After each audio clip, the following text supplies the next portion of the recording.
Mm.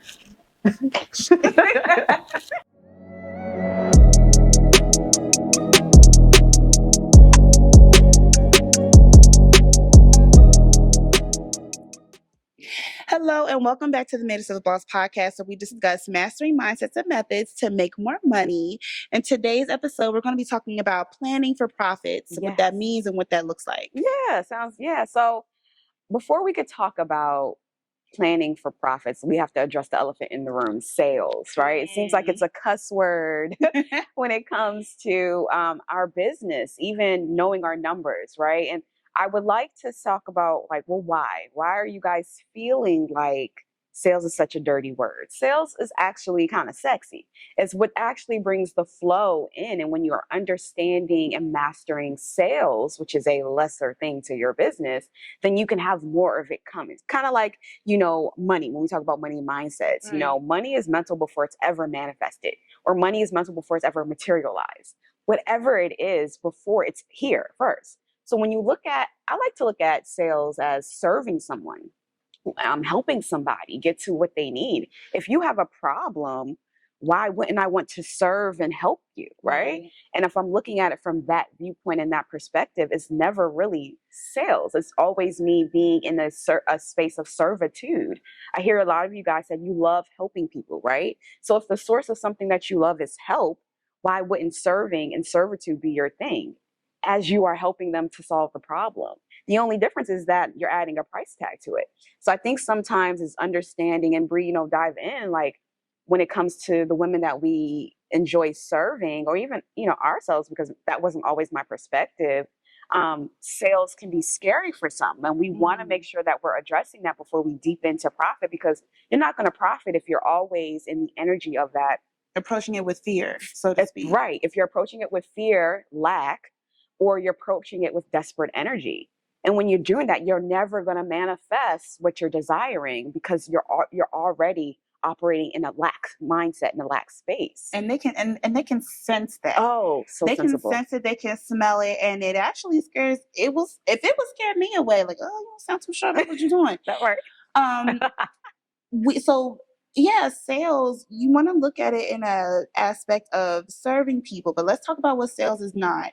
I think another reason why a lot of people are uncomfortable about sales is because they think that it's supposed to be manipulation. Not just fear, but maybe there's like a little bit of guilt around sales, or just the idea of what maybe some people perceive as sales. Right. It's not manipulation if you have followed the steps and you have in front of you your ideal client. You know what their pain point is, you know what their struggles are, and you know that you have the solution to that. There's no manipulation to be had. It's simply just explaining so that they understand that you have the solution and how valuable that solution will be to their lives and to their business, or, whatever the problem is. So when you take that out of the equation as well, that makes sales easier. It makes it a conversation. It makes it just an opportunity to educate that potential client on the possibilities of what can happen and how it's going to actually bring more harmony, right, essentially into their lives, right? So if we're going to talk about what sales is, we also have to talk about what sales is not, and why people shy away from it in the first place. There's so many things. Yeah, I think about when it comes to sales, understanding the numbers, right? And not many of women that we've encountered don't put their business hat on or have an understanding of business acumen, right? Business acumen and understanding your numbers go hand in hand to the growth of your business. If you can't speak to the numbers of what's going on the back end of your business, how can you make more of it if you're not understanding the numbers? And sometimes understanding the numbers is asking for help, right? If you can't read a P&L statement, if you don't understand what your conversion rate is, right? Profit and loss statement, excuse me. If you don't understand what your conversion rate is, or how to get your profit rate, your conversion rate ratio, then it's asking for help. That shows like, okay, I need some help in the form of coaching or in the form of reading, understanding, so that I can understand these numbers. So when the influx comes in, I can speak to it. I can make a decision because of what the numbers is showing me. I can make pivots.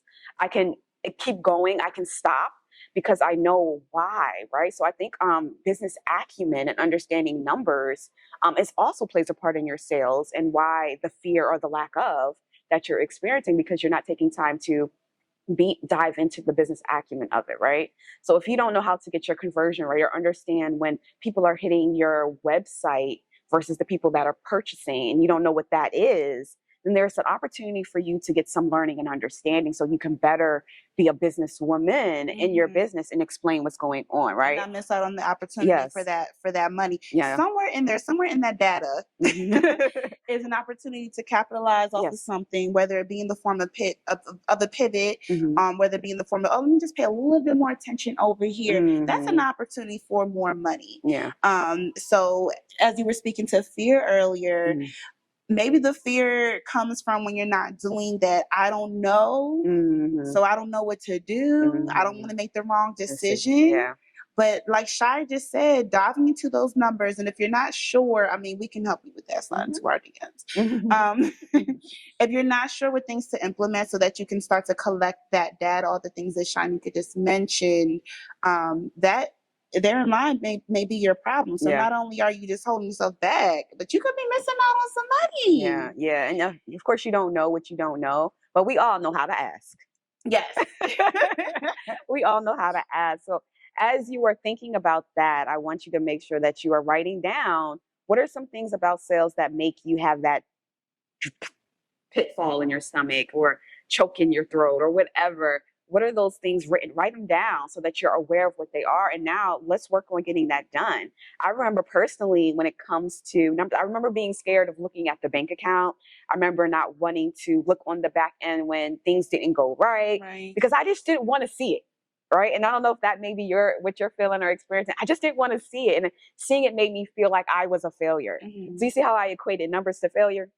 So for me, it was just kind of like, all right, well, let me just not look versus taking the mindset of let me look and dive so I can do better. Here is a story, right? These numbers are a story to tell me how I can do better and learn from what this is or what isn't it, right? So for me, I equated it to just, let me just not look at it. Let me just keep trying. But all the tries that we've done or all the tries that I've did could have been less because if I would have looked. She just went head on, just looked at it. Like, oh, and it might depress you in that moment. It's okay, right? It's okay. Just look at it as this is just my starting point. Yeah. This is fine. But herein lies in these numbers is the data that I need to move forward. Yeah. You know, even if you're going into reaching out to your support system, who do I need to call to get some help? Who do I need to hire? Just any form of what do I need to do? You're not going to know exactly how to attack that problem head on if you're avoiding it. Yeah. And that's not good if you're building a business that you want to grow into something else, whether a company, you have to know your numbers. You have to be able to speak to what's going on in your business to make better decisions. So we encourage you to look at it as serving, because who doesn't want to serve someone to their solution? And we also encourage you to get the help and the support that you need to understand your numbers better so you can feel more confident. Remember, confidence closes more sales than anything. And when you're confident and you're speaking to the person, they're borrowing your confidence to make a decision. But if you're showing up in lack, fear, and scarcity, desperation, when it comes to sales calls, sales conversations, like she said, they're going to sense it and you're not going to make the sale. So those are some things we want you to think in as we continue the conversation about planning to profit in your business. Sales is a big part of that, right? That's why we started here first. It's huge. It's huge. One more thing that just came to me about sales.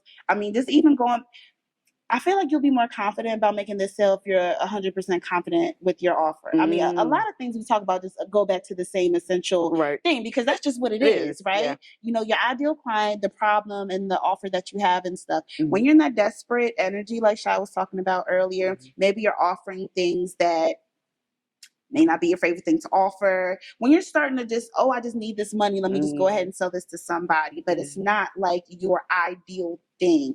That will also just make sales very uncomfortable, and they're going to smell it and you're going to feel it. It's going to be stressed.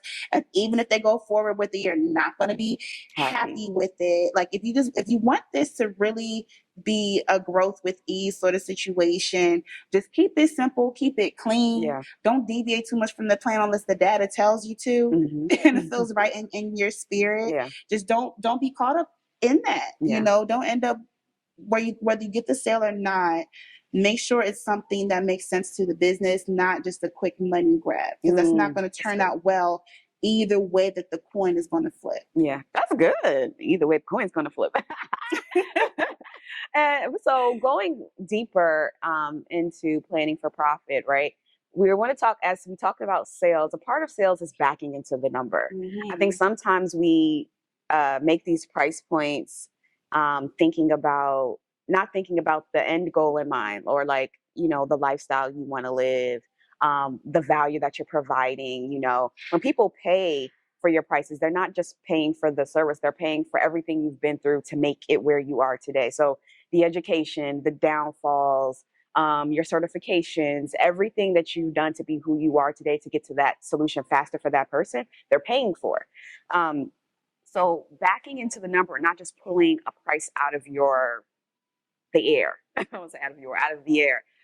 So backing into number looks like, okay, for this particular offer, what is it costing me to do that? So overhead, what is my overhead that's costing me to do this?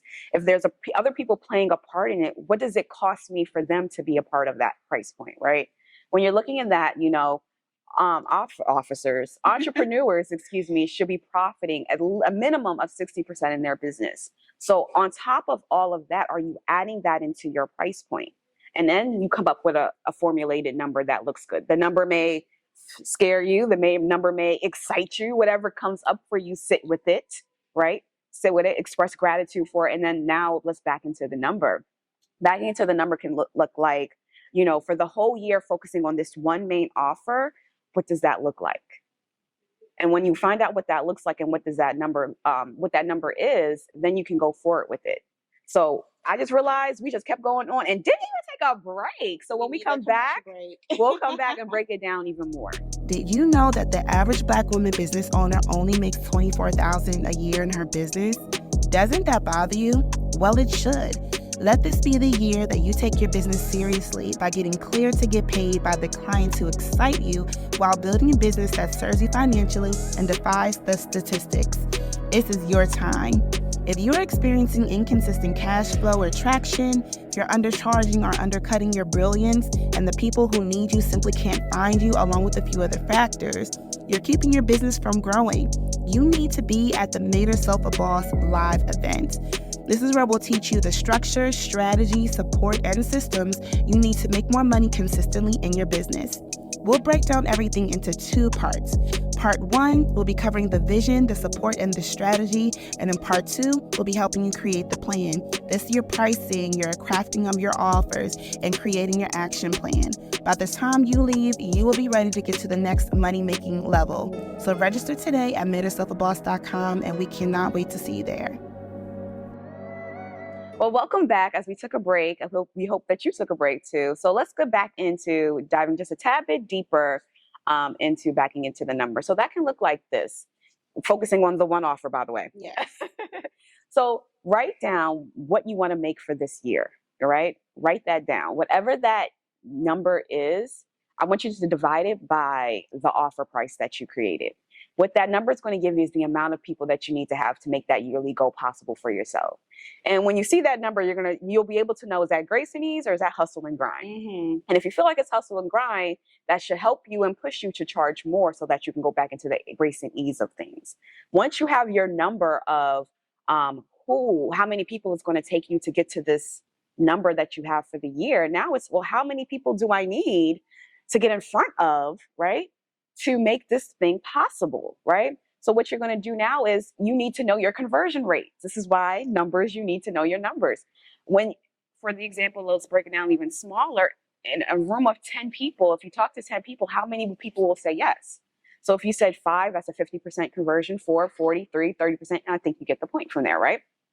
You're going to add that conversion rate into that. So you're going to multiply, you're going to take the number of that it gave you for Grace and Ease on how many people that you need to make the yearly goal possible. And you're going to multiply that by your conversion rate. That's how many people you need to get in front of. So it's going to be maybe a couple hundred people.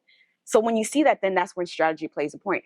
This is how many people you need to get in front of on a monthly basis. And of course you can break your down monthly, 30 days in a month, however you want to divide it by, and see, okay, on a monthly basis, I need to get in front of, I'm going to say 50 people to make this goal, a monthly goal of 5 people to say yes to me, possible. Then you break it down even further. Well, how am I going to get these 50 people in a room? That can be in form of a webinar. It can be a form of an event. It can be a form of different things. But how am I going to put all these people in a room so that I can get my 5? Or how you know what I'm saying? So it breaks down even further, but that's how you back into the number to know exactly what you need to do to make your yearly goal possible on the one offer. Now, of course, you may have other offers. You may have a downsell, and then you may have your main premium offer, which is great, which will play a part in your sales, which is great. But you want to focus on that one offer. Right. That one offer is going to be the game changer. Yes. When you're focusing down in, you expand so much more, right?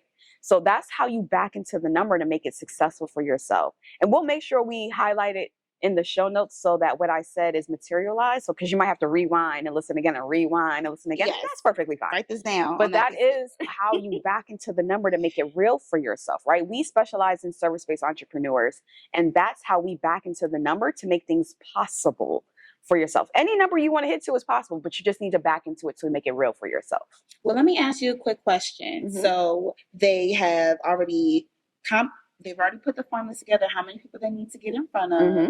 per the amount of their offer to reach their goal, how much they want to make in a year. Mm-hmm. So say that they need some additional ways to get in front of that amount of people. Mm-hmm. We know that speaking is like the go-to for that, right? Find opportunities to put yourself out there. What are some other methods that people can use on a daily basis when they're not booked every single day to go get in front of those amounts of people? So one of a great way is what we are experiencing right now, a podcast, right? You're experiencing our thought leadership. You're experiencing us as Made Yourself a Boss, right? So this is forever flowing. So next week we'll be on a whole different episode, but this episode is still running and someone's still going to watch it. It's evergreen, right? So this is one way that you can do that. Another way you can do that is getting into these Facebook groups. You're networking, you're going where your ideal client is. A lot of times we talk about where are your people online and offline in big groups, right? You need to get in front of more people. So why go where there's just one? Go where there are many. Go where your people are.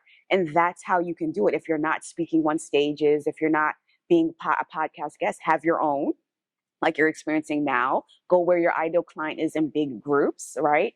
Network online and offline where they are, and even partnerships. You can leverage partnerships with other people who have your audience where it's a beneficial thing for both people, and you can get in front of more people. So those are 3 ways that you can do that if booking is not a consistent thing that you're experiencing right now. Thank you for breaking that down, because there's really not an excuse. No.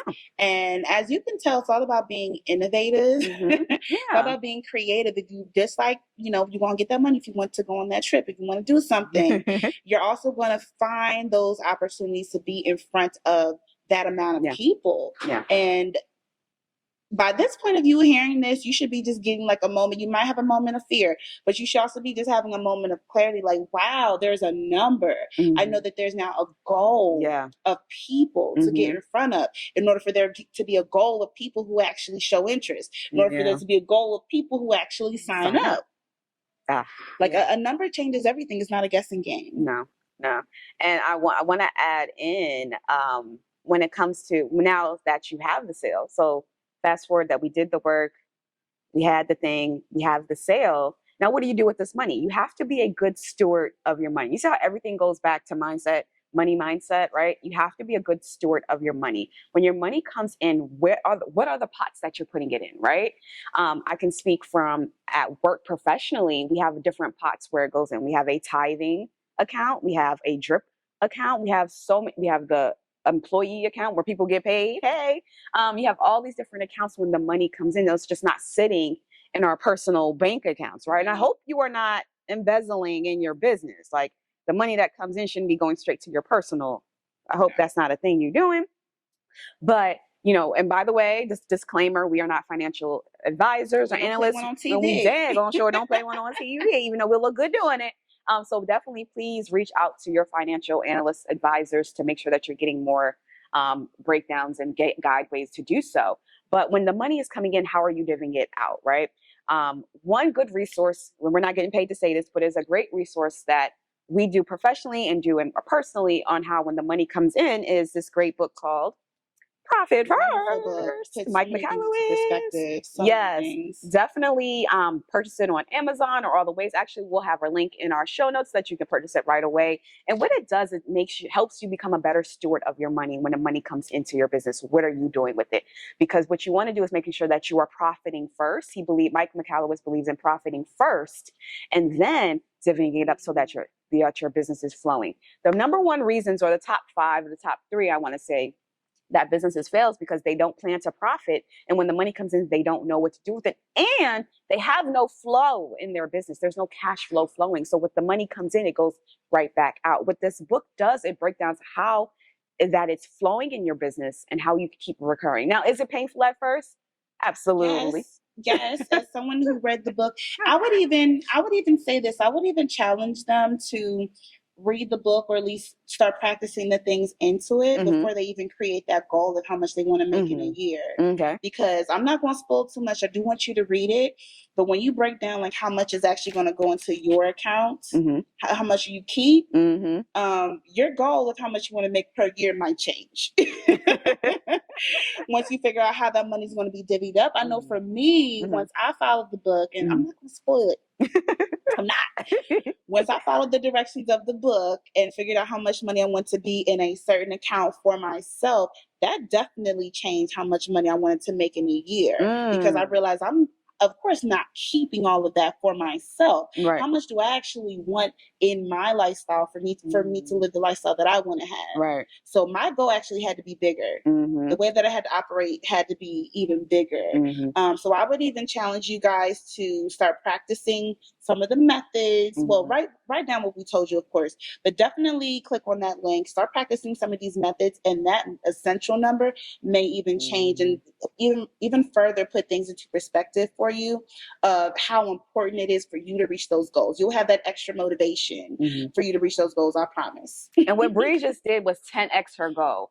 If you were at the Bossy Picnic last year, make sure you go to the Bossy Picnic this year. We talked about 10xing your goals, your vision. And what she did when she realized that it wasn't enough, she had to 10x her goal so that what was coming in was meeting that, right? So 10x your goal on what you're desiring once reading and mastering the principle.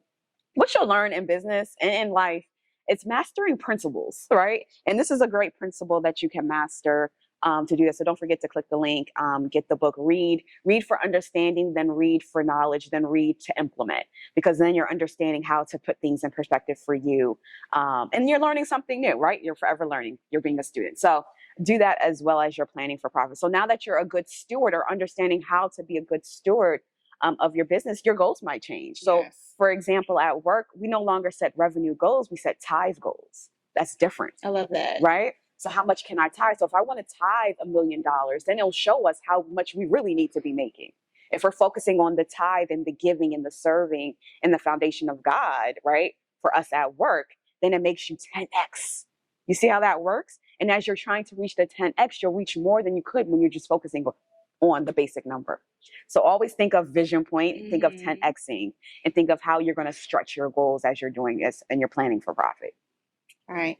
So I know that we gave you so much to think about. I promise you, we didn't mean to make your brain hurt, but we meant for it to, just for your perspective, to expand and just to walk around with a little bit more confidence and drive, knowing that you have some numbers to back up your actions. So as usual, we do have a journal prompt with every episode. Please make sure that you get that in the description box or the show notes, wherever you are consuming our content. Please go ahead and leave us a review and let us know how you're liking our content so far, if it's helping you. And just like that, on behalf of Made Yourself Boss, we do apologize that the camera cut off unexpectedly. But all we were saying is that if this podcast series has been helping you, please to just go ahead and let us know in the comment section. Please find all the information that you need in the description box or the show notes below. We cannot wait to speak to you again on the next episode of Made Yourself Boss podcast, and enjoy making your money. Bye.